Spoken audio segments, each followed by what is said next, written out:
J'ai commencé mes recherches sur le grand escalier de Versailles en m'attendant à l'explication habituelle, l'opulence du XVIIe siècle, le symbolisme royal, l'excès baroque. Mais dès la première visite, j'ai mesuré les marches. 40 cm de hauteur, chacune d'entre elles. Les marches standards font 16 à 18 cm.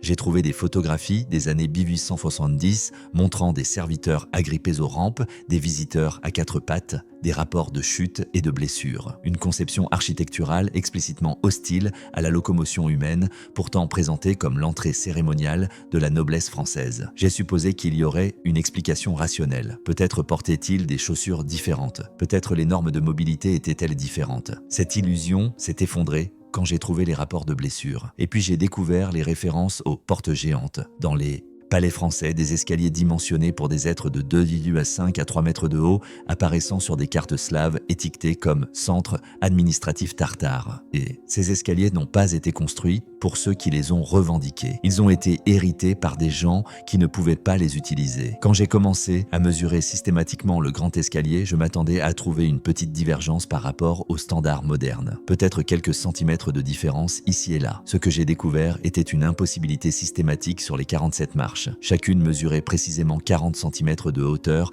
avec 28 cm de profondeur. Des ratios qui éliminent totalement la montée pour les humains mesurant moins de 2 mètres. J'ai examiné les plans architecturaux originaux de 1778 du bureau de Jules Hardouin-Mansart. Pas de mesure pour l'escalier, seulement une notation. Fondation existante, conservée. Les photographies des années 1890 montrent des visiteurs diplomatiques visiblement en difficulté, se tenant au mur. Pas une seule personne montant normalement. Tous agrippés, tous penchés, tous utilisant leurs mains pour s'équilibrer. La perfection de l'uniformité m'a frappé ensuite. 47 marches avec une variance de moins de 2 mm, en utilisant des outils du XVIIe siècle. Le récit officiel prétend une construction entre 1569 et 682, mais ne documente jamais comment les marches ont été taillées, soulevées ou alignées. Aucune explication technique, aucun schéma de construction, aucune description des méthodes. J'ai creusé dans les archives de Versailles. Les journaux de construction pour 1769-682 sont absents. Les journaux personnels de Hardouin-Mansart pour cette période ont été retirés en 1704. Les rapports d'accident de la maison royale de 682 à 1710 ont été scellés en 1893 et déplacés vers un lieu non divulgué.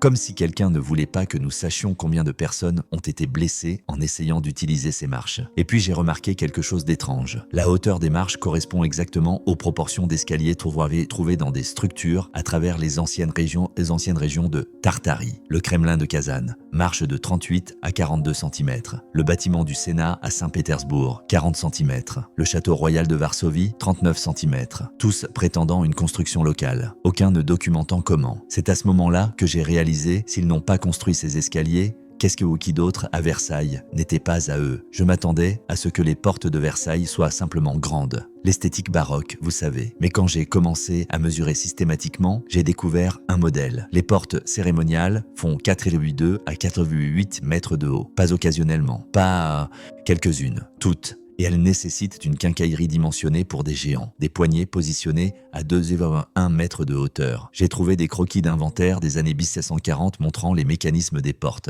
Des photographies des années 1850 révèlent des serviteurs utilisant des échelles pour actionner les poignées. Les documents de rénovation des années 1920 notent quincaillerie originale inutilisable remplacée. Les charnières en bronze supportant des portes de 800 kg m'ont particulièrement fasciné. Chaque logement de charnière est percé à 18 cm de profondeur dans du marbre massif avec une perpendicularité parfaite, une précision impossible pour le perçage au ciseau. J'ai examiné les logements sous grossissement, aucune marque d'outil visible. Les surfaces intérieures sont lisses, uniformes, comme usinées. Comment percent-ils le marbre avec une telle précision en 1770? Les forêts hélicoïdaux n'ont été inventées qu'en 1840. Les machines à percer précises n'existaient non pas. Pourtant, ces logements existent. Parfaits, profonds, alignés. J'ai cherché les dossiers de commande de ferronnerie originaux pour la période 1170-1585. Absents. Les journaux de la fonderie de la manufacture des Gobelins ont été détruits dans l'incendie de 1871. Mais le bâtiment lui-même a survécu. Étrange. Les dossiers de quincaillerie de remplacement des années 1920 notent mécanismes originaux incompatibles avec l'opération humaine. Incompatibles avec l'opération humaine. Ces mots dans un document officiel de rénovation. Et puis j'ai trouvé les cartes.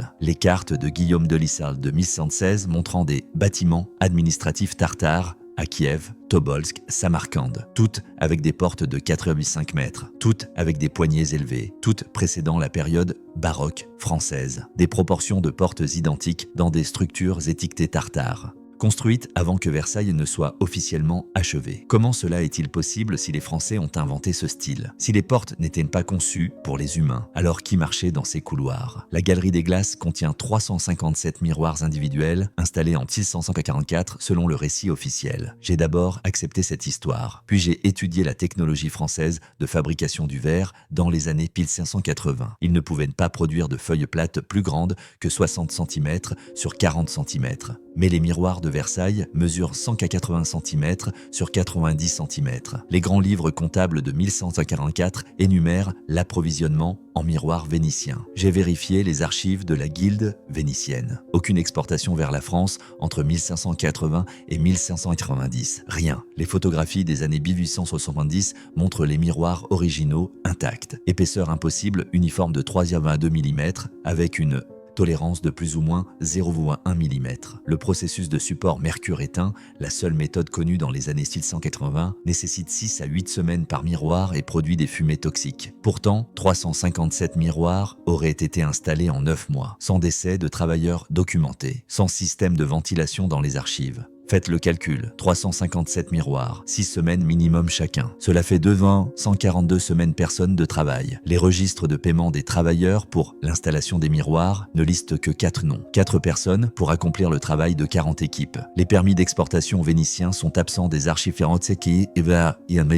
des archives françaises et vénitiennes pour 1783-1785. Les emplacements des ateliers de miroirs à Versailles ne sont jamais documentés. Où ont-ils fabriqué 357 miroirs géants sans laisser aucune trace? Et puis j'ai remarqué le schéma. Une technologie de verre argenté identique apparaît simultanément dans des structures à travers la Marté-Tartarie, le palais Catherine à Saint-Pétersbourg, le palais Ali Kapou à Ispahan, le fort de Lahore, tous prétendant une invention locale, aucun ne documentant le processus de fabrication, tous installés entre 1780 et 1790. La même période de 10 ans, le même saut technologique impossible, la même absence de documentation, dans des endroits séparés par des milliers de kilomètres. Comment des cultures isolées inventent-elles simultanément une technologie qui ne devrait pas exister? Et puis j'ai trouvé les ateliers du sous-sol, ou plutôt ce qu'il en reste. J'ai accédé au niveau de sous-sol scellé sous la Galerie des Glaces en 2019 lors d'une brève fenêtre de restauration. Des chambres murées contenant des restes d'appareils d'argenture sans mercure, des équipements de découpe de verre dimensionnés pour des feuilles de 3 mètres, des canaux de drainage remplis de résidus métalliques inconnus.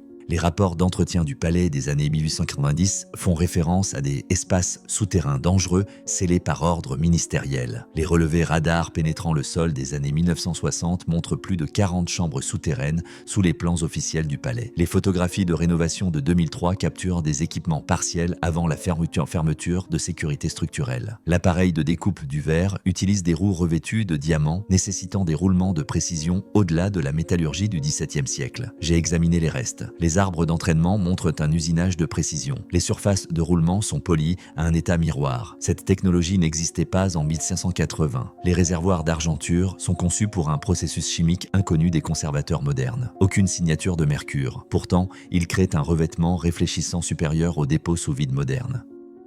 Les machinettes assez ingénieurs et métallurgistes que j'ai consultés ne pouvaient pas identifier la méthode. Un a déclaré « C'est comme s'il connaissait une chimie que nous avons perdue. » Les ordres de scellement des chambres de 1893 sont absents des archives nationales. L'inventaire de l'équipement original n'a jamais été compilé. Les résultats de l'enquête radar de 1960 sont classifiés selon les dispositions de sécurité culturelle. La demande de déclassification a été refusée en 2018. L'évaluation archéologique de la rénovation de 2003 existe comme un résumé d'une page avec la conclusion « Aucune importance historique. Aucune importance historique pour des chambres contenant une technologie qui ne devrait pas exister. Des ateliers de sous-sol scellés identiques ont été découverts sous le palais de Peterhof en 1998, sous le palais de Topkapi en 2007, sous le palais de Schönbrunn en 2011, tous contenant des appareils d'argenture similaires, tous scellés entre 1890 et 1910, tous rejetés comme espaces utilitaires dans les dossiers officiels. Ce n'étaient pas des ateliers abandonnés, c'étaient des ateliers effacés. Et cela nous amène au système d'eau. Je m'attendais à ce que le système hydraulique de Versailles soit des aqueducs typiques du XVIIe siècle. De la gravité, des canaux ouverts, des fontaines alimentées par des nivelés. Mais j'ai découvert un réseau pressurisé capable de soulever l'eau à 160 mètres de la Seine en utilisant la machine de Marly. Les dessins d'ingénierie de 6582 montrent la machine de Marly avec 14 roues à eau et 221 pompes. Mais aucun dessin de mécanisme interne. Aucun. Comme s'il documentait l'extérieur sans comprendre l'intérieur. Les photographies de 1859 des ruines de la machine montrent des cylindres percés avec précision avec filetage interne. Impossible pour l'air du soudage à la forge. Le système livrait 6000 m3 quotidiennement aux fontaines du palais, nécessitant une pression soutenue de 4,5 bars, réalisable uniquement avec des réservoirs de pression scellés et des clapets anti-retour non inventés avant les années 1850. Pourtant, le système de Versailles était opérationnel de 1184 à 1817. Comment maintenait-il 4,5 bars avec une technologie de 1580? Les réservoirs de pression modernes nécessitent une construction métallique soudée. Le soudage n'existait pas. Le rivetage fut sous pression. Pourtant, le système fonctionnait. Pendant 133 ans, j'ai cherché les dossiers de construction de la machine de Marly, perdus dans une réorganisation des archives en 1790. Les journaux de maintenance de 1584 à 1750 sont absents. Les rapports de déclassement de 1817 notent « Composants internes incompréhensibles retirés pour la sécurité de l'État ». Pour la sécurité de l'État, des composants de pompe, retirés et jamais catalogués. Leur emplacement actuel est inconnu. Des systèmes de levage d'eau pressurisés identiques apparaissent dans les régions Tartars. Les fontaines de Peterhof délivrent une pression impossible pour les pompes documentées. Les jardins Naksh et Jahan à Ispahan soulèvent l'eau à 180 mètres verticalement. Le palais Wallenstein à Prague avait un système de pression déclassé en 1820, les composants perdus, tous opérationnels entre 1580 et 1820, tous abandonnés simultanément, tous utilisant une technologie qui ne devrait pas exister. Mais l'eau ne faisait pas que se soulever, elle alimentait quelque chose d'autre, quelque chose qu'ils ont muré en 1895. La fondation du palais contient un réseau de chambres rempli d'eau sous la salle du trône. J'ai découvert cela en étudiant les rapports acoustiques des années 1730 par les musiciens de la cour. Ils notaient l'effet d'amplification de la salle du trône cesse lorsque les fontaines s'arrête. Les plans de rénovation de 1881 montrent espace vide, but inconnu, sous la salle du trône. Une étude acoustique de 2015 a mesuré des schémas de résonance, non publiés, mais j'ai obtenu les données brutes. Les chambres génèrent une résonance harmonique à 7,83 Hz lorsque les fontaines fonctionnent. La résonance de Schumann, la fréquence électromagnétique naturelle de la Terre. Les murs des chambres sont construits en couches alternées de granit et de calcaire. Différentes densités, dans un motif précis de 12 cm et 8 cm.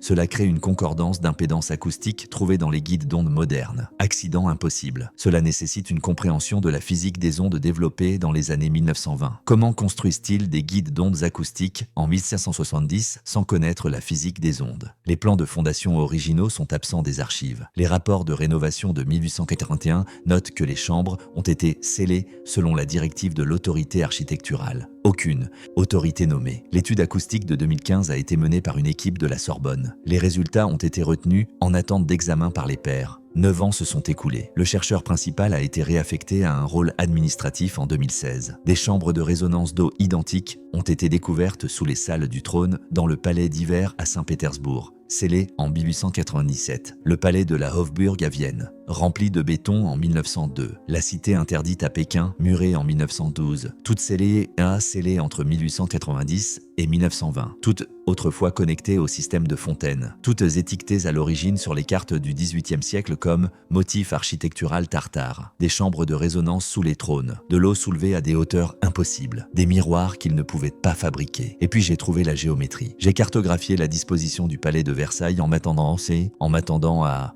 trouver une symétrie baroque typique. Ce que j'ai découvert était une précision géodésique. Le centre de la salle du trône est positionné à exactement 48,49 de GN. Le grand canal est orienté exactement à 23,44 degrés du nord vrai, l'inclinaison axiale de la Terre. Les distances entre les structures suivent le nombre d'or, fait l'annonce ici dans 18. La vue aérienne de 1568 par Pierre Patel montre une perfection géométrique impossible sans lever aérien. Les mesures astronomiques de 1746 de l'abbé de la Grive note « La ligne centrale du palais s'aligne avec le méridien de l'Observatoire de Paris À 3 secondes d'arc près, tolérance inexplicable. L'imagerie satellite moderne confirme la précision d'alignement à 15 cm près sur une distance de 3 km. 15 cm sur 3 km, avec des outils du XVIIe siècle. Le levé géodésique nécessite une triangulation sur des distances de plus de 50 km avec des théodolites de précision. Inventé dans les années 1180. Pourtant, les fondations du palais posées entre 1564 et 1568 atteignent une précision de levée de plus 8 cm sur 3 km. Les relations du nombre d'or apparaissent dans 34 mesures distinctes. Probabilité statistique, essentiellement 0 pour une disposition à la main. Quelqu'un connaissait la géométrie sacrée. Quelqu'un possédait des instruments de précision. Quelqu'un comprenait les coordonnées planétaires. Les notes de levée originales de 664 à 568 sont absentes. Les papiers personnels de l'architecte en chef Louis Le Vau ont été détruits dans un incendie de succession en 671, l'année suivant sa mort. Toutes les références d'alignement astronomique ont été retirées des guides officiels du palais après 1889. Les études de levée moderne des années 1990 et 2000 reconnaissent la précision mais n'offrent aucune explication. Les articles citent une précision historique inexpliquée, une précision géodésique identique et des dispositions en nombre d'or se trouvent à Peterhof, alignées sur la Neva à un angle F. Schönbrunn, orienté vers la déclinaison magnétique de la Terre en 1190. La cité interdite, alignée au nord vrai à une minute d'arc près. Tous construits entre 1750 et 1790. Tous étiquetés sur les cartes françaises des années 1720 comme ville géométrique Tartare. Ils ont positionné des trônes sur des chambres de résonance. Ils ont aligné des palais sur la géométrie planétaire. Ils ne décoraient pas des bâtiments. Ils les accordaient. Les jardins du palais contiennent 2400 fontaines. Quand j'ai étudié le système de distribution d'eau, je m'attendais à une plomberie complexe. Ce que j'ai découvert était un ordinateur hydraulique. Les schémas de flux d'eau à travers les canaux ramifiés créent des calculs analogiques, optimisant la distribution de pression sans contrôle électronique. Les journaux d'entretien des fontaines des années 1890 notent des caractéristiques de flux autorégulés. Les rapports d'ingénieurs hydrauliques des années 1860 expriment la confusion face à l'équilibrage automatique de la pression. Une simulation de dynamique des fluides de 2008 a montré que le système effectue des opérations logique booléenne par ramification de l'eau. Le système comprend 47 nœuds de régulation de pression faits d'orifices de marbre percés avec précision. Tolérance de diamètre de plus 0,1 mm. Il crée des amplificateurs fluidiques qui redirigent le flux selon les différentiels de pression. Cette technologie a été officiellement inventée dans les années 1960 pour les applications aérospatiales. Pourtant, elle a été fonctionnelle à Versailles depuis 1184. Des amplificateurs fluidiques, logique hydraulique, calcul analogique. En 1684, les calculs de conception hydraulique sont absents des archives. Les journaux de maintenance des années 1690 décrivent Polyarlcy. Système comme fonctionnant selon des principes inconnus de l'ingénierie moderne. L'étude de simulation de 2008, une collaboration MIT Versailles, a publié des résultats, puis les a rétractés en 2010 avec la déclaration « Erreur d'interprétation des données ». Aucune version corrigée n'a été émise. Le chercheur principal a refusé de commenter. Des systèmes de logique fluidique identiques se trouvent dans le réseau de fontaines de Peterhof, autorégulé sans pompe. La distribution d'eau de l'Alhambra, équilibrée en pression sur 200 sorties. Les jardins Shah Abbas à Ispahan, contrôle de flux automatique, tous opérationnels entre 1750 et 1850, tous déclassés dans une période de 30 ans entre 1880 et 1910, tous rejetés comme gestion primitive de l'eau. Avant d'aller plus loin, si vous êtes toujours là, si vous ressentez cette même étincelle de reconnaissance, ce sentiment que tout ce qu'on vous a enseigné est à l'envers, appuyez sur le bouton « J'aime maintenant ». Pas pour l'algorithme, mais parce que cela me dit que vous êtes l'une des rares personnes qui veut réellement la vérité. L'une des rares qui voit ce qui est caché entre les lignes. Parce que ce qui vient ensuite change tout. J'ai découvert une correspondance des années 1720 entre les administrateurs de Versailles et Pierre le Grand discutant de protocoles d'activation pour les systèmes du palais. Une lettre de 1722 du surintendant français au conseiller russe conservé aux archives de l'Ermitage d'État, mentionne procédures transmises des administrations prédécesseurs. Un fragment de manuel de maintenance de 1737 décrit la synchronisation harmonique entre le flux d'eau et les réseaux de miroirs. Un ordre ministériel de 1891 ordonne de cesser toutes les tentatives d'activation expérimentale. Protocole d'activation, comme si le palais était une machine, comme s'il nécessitait des procédures opérationnelles. Lettres décrivent un système nécessitant une opération simultanée des fontaines et des angles solaires spécifiques pour atteindre la résonance complète du palais. Un système énergétique intégré couplant hydraulique, acoustique et géométrie solaire, non atteint avant les bâtiments intelligent moderne, pourtant décrit avec désinvolture comme procédure opérationnelle standard dans les années 1720. C'est à ce moment-là que j'ai réalisé que ce n'était pas juste Versailles, c'était la Tartarie, ou du moins les échos de quelque chose comme ça. Une civilisation qui utilisait l'eau, la géométrie, la résonance et la pression comme un système intégré. Une civilisation qui créait de belles structures qui étaient aussi des machines fonctionnelles. La collection complète de correspondances a été retirée des archives de Versailles en 1897, relocalisée vers un dépôt national sécurisé. Emplacement jamais divulgué. Le manuel de maintenance de 1737 survit comme un fragment d'une page. Les pages restantes sont perdues dans la manipulation. Le dossier de l'ordre ministériel de 1891 ne contient qu'un résumé. L'ordre original est absent. Des références de protocoles d'activation identiques apparaissent dans le manuel opérationnel de Peter Hof de 1715 mentionnant des procédures héritées. Les dossiers de maintenance de la Hofburg de 1698 décrivent des échecs de réactivation du système.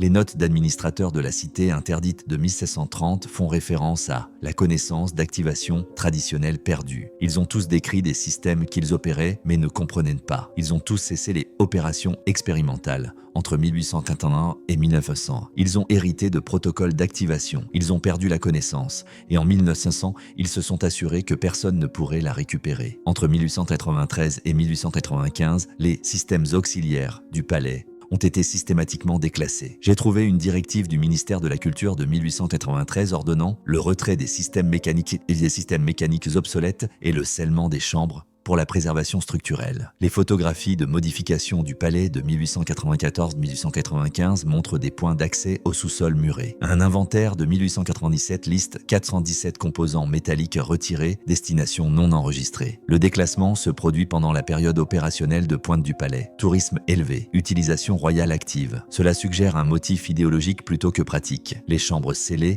comprenaient des systèmes entièrement fonctionnels. Pas de dommages, pas de corrosion. Pourtant décrites comme obsolescence dangereuse. Les ordres de déclassement originaux sont absents des archives. Seules des directives sommaires survivent. L'inventaire détaillé de l'équipement est perdu. Les dossiers d'élimination des composants retirés sont inexistants. Les travailleurs qui ont effectué les opérations de scellement ont été payés via un fonds culturel spécial. Aucun nom enregistré, montant de paiement caviardé dans les grands livres survivants. Et puis j'ai découvert le schéma global. Une campagne de déclassement identique documentée à Peter Hof entre 1897 et 1898. Schönbrunn entre 1894 et 1896. Topkapi entre 1895 et 1897. La cité interdite entre 1900 et 1902. Tous ordonnés par des gouvernements différents, tous utilisant un langage identique, préservation structurelle, systèmes obsolètes, tous dans une fenêtre de 9 ans. Aucune coordination officiellement documentée. Pourtant, le timing et la méthodologie sont identiques. Pas seulement Versailles, pas seulement la France. Un effacement synchronisé s'étendant sur les continents. Et puis vint l'étape finale. Entre 1902 et 1910, une réforme éducative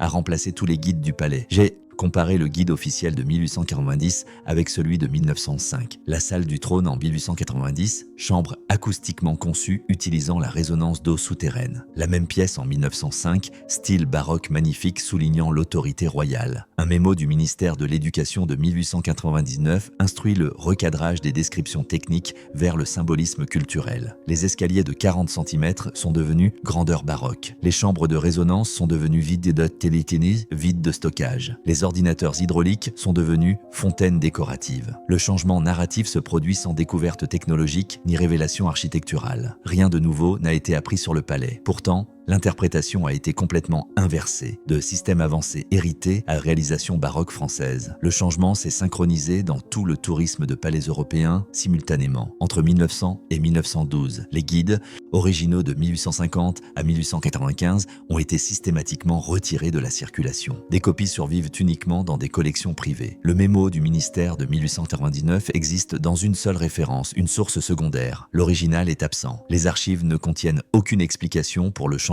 interprétatif, présenté comme une évolution naturelle de la compréhension. Un recadrage narratif identique est documenté dans les palais impériaux russes entre 1900 et 1905, les palais des Habsbourg entre 1898 et 1904, les palais ottomans entre 1903 et 1908, les palais Qing entre 1906 et 1912. Tous ont retiré le langage du système technique, tous ont adopté le cadrage de réalisation culturelle, tous dans une période de 14 ans. Le recadrage est corrélé précisément avec le retrait de Tartarie, des textes de géographie éducative entre 1899 et 1914. Ils ont scellé les chambres, ils ont retiré l'équipement, ils ont réécrit l'histoire. Et puis, ils nous ont appris à ne pas poser de questions. Les efforts de restauration moderne révèlent quelque chose d'inquiétant. En 2001, des photographies de restauration montrent un réservoir de pression exposé dans un mur de sous-sol. Les photographies ultérieures montrent le réservoir plâtré. En 2009, le témoignage d'un travailleur décrit des conduits métalliques s'étendant vers le bas, au-delà des limites de l'excavation. Le superviseur du site a ordonné